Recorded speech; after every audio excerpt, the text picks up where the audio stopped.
Saudara-saudari terkasih, apakah saudara sudah memulai hari ini dengan penuh sukacita dan punya niat untuk berbuat baik meskipun kecil?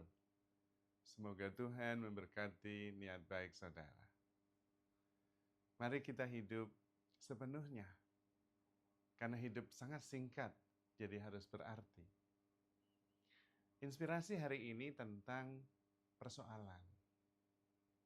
Setiap kali saya mengawali sebuah rekoleksi atau retret, saya meminta mereka untuk menyingkirkan semua persoalan, supaya bisa memasuki retret dengan lebih tenang, tidak kepikiran hal-hal yang belum diselesaikan.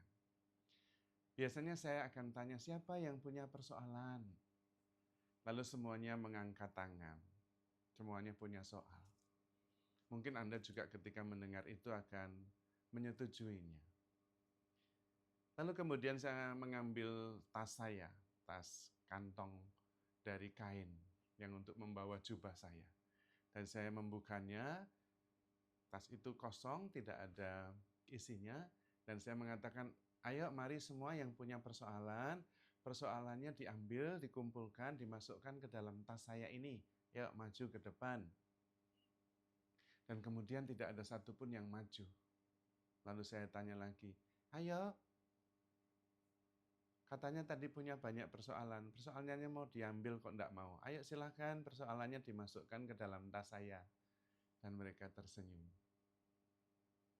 Pertanyaannya adalah persoalannya itu ada di mana? Persoalan itu real atau tidak? Dan mereka mengatakan ada di kepala saya, di pikiran saya. Oke, kalau begitu pikiran itu real atau tidak? Dan apakah persoalan itu real atau tidak? Menurut saya persoalan itu tidak ada. Karena itu hanya ada di pikiran. Dan pikiran itu bisa datang dan pergi. Bahkan yang bagi seseorang itu persoalan, bagi orang lain bukan persoalan sama sekali. Bagi seseorang itu persoalan, bagi orang lain, oh itu kesempatan. Loh, apalagi kalau sadar bahwa I am the solution. Saya ini solusi. Jadi begitu ada persoalan, saya bisa menyelesaikan. Nah, bukan persoalan. Sesederhana itu. Persoalan hanya ada satu, yaitu ego kita. Itulah persoalannya. Ego menciptakan persoalan supaya kemudian dia bisa bertahan. Kalau tidak ada persoalan, ego tidak ada, tidak bertahan. Maka kita perlu meneliti batin, melihat dan mengamati ego kita sendiri. Apa yang membuat ini menjadi persoalan? Siapa yang berpersoalan? Kemudian mencoba melebarkan, memandang dengan cara yang lebih luas. Apakah itu persoalan atau sebetulnya adalah kesempatan untuk bertumbuh? Lalu kemudian tidak ada persoalan. Ini hanya sebuah kesempatan yang bisa disyukuri untuk kemudian naik kelas. Menjadi lebih kuat, menjadi lebih baik, menjadi lebih bijaksana. Dan kemudian hidup menjadi lebih ringan. Karena sebetulnya tidak ada persoalan apa-apa. Persoalan hanya ada di pikiran kita sendiri. Nah, kalau kita bisa untuk mengurangi pikiran kan berarti mengurangi persoalan. Apalagi kalau kita bisa hidup sebagai cinta. Cinta itu tidak pernah punya soal. Allah adalah kasih. Semua dikasihi. Sehingga tidak ada persoalan. Yang ada adalah sang kekasih. Kalau kita adalah kasih, dan itu sebagaimana kita diciptakan, menurut firman Tuhan, Kejadian bab 1 ayat 27, kita diciptakan sebagai serupa dan segambar dengan Allah sendiri, yang adalah kasih. Dan kalau kita kasih, nggak ada persoalan. Persoalan muncul ketika ada ego, itu saja. Ego yang mempersoalkan. Yang bagi kasih bukan persoalan sama sekali. Tapi dia menjengkelkan Romo. I love him. Selesai. Tidak ada persoalan. Maka kita perlu belajar untuk mengenali kebenaran. Karena memang banyak sekali kita itu salah paham. Dan kemudian kita membangun konsep, cara pandang, kemudian bersikap atasnya berdasarkan yang salah paham itu. Ya jadinya salah semua. Contohnya, saya berdiri di atas tanah. Saya merasa, persepsi saya, ini rata tanahnya. Padahal nggak rata sama sekali, bulat. Saya juga merasa bahwa saya berdiri tanpa ada gerakan, stabil. Padahal buminya berputar. Nah, semuanya salah. Dan banyak hal yang lain.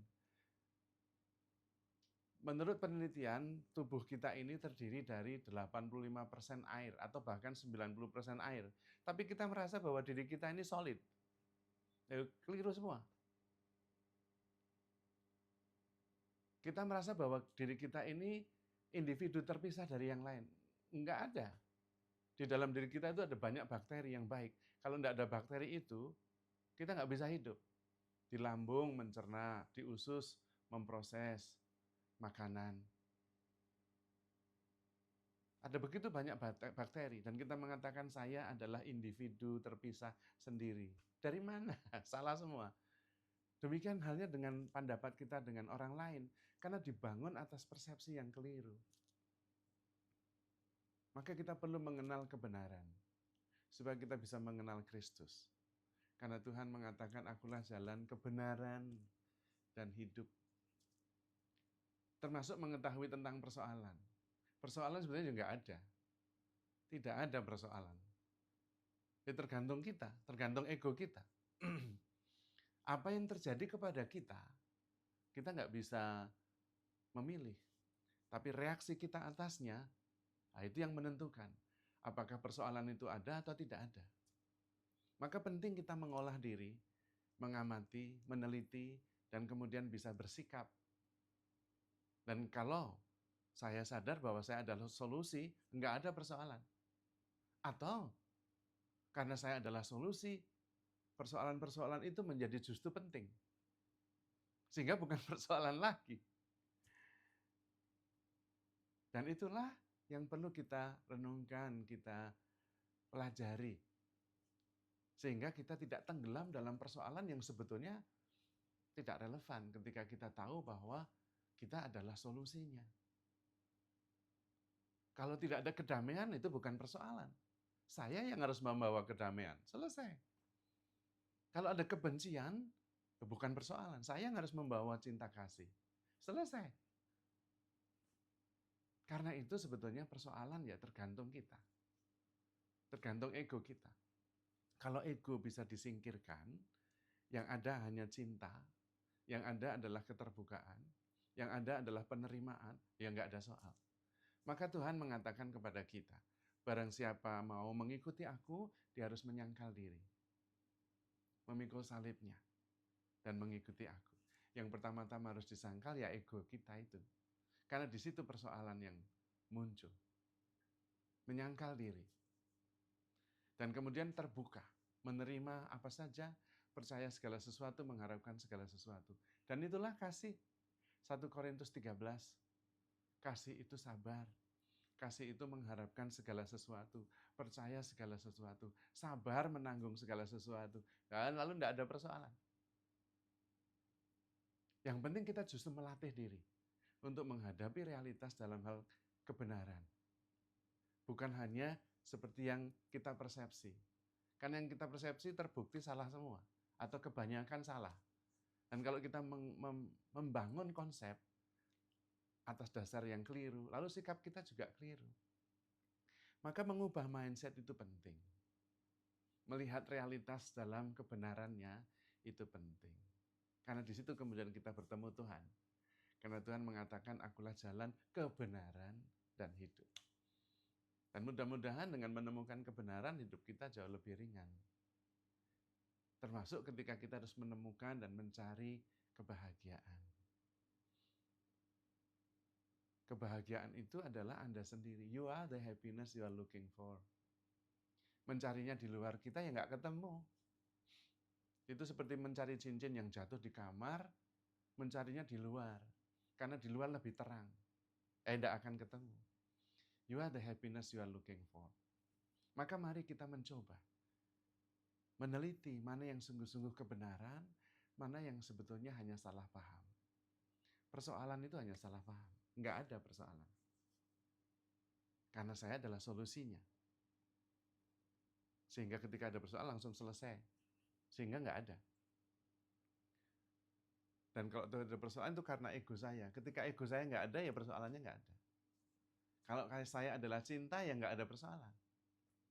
Kalau saya adalah happiness, ya nggak ada persoalan. Maka mari kita mengenal diri kita juga. Sebagaimana yang diajarkan oleh Tuhan.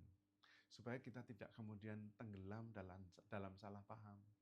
Tenggelam dalam persoalan yang sebetulnya hanyalah ilusi saja dari pikiran kita yang belum terbuka. Hiduplah dalam kasih. Hiduplah dalam roh. Maka yang ada hanya damai sejahtera, sukacita, dan rasa syukur. Maka saudara-saudari terkasih, handle yourself with care, because you are love. Tuhan memberkati.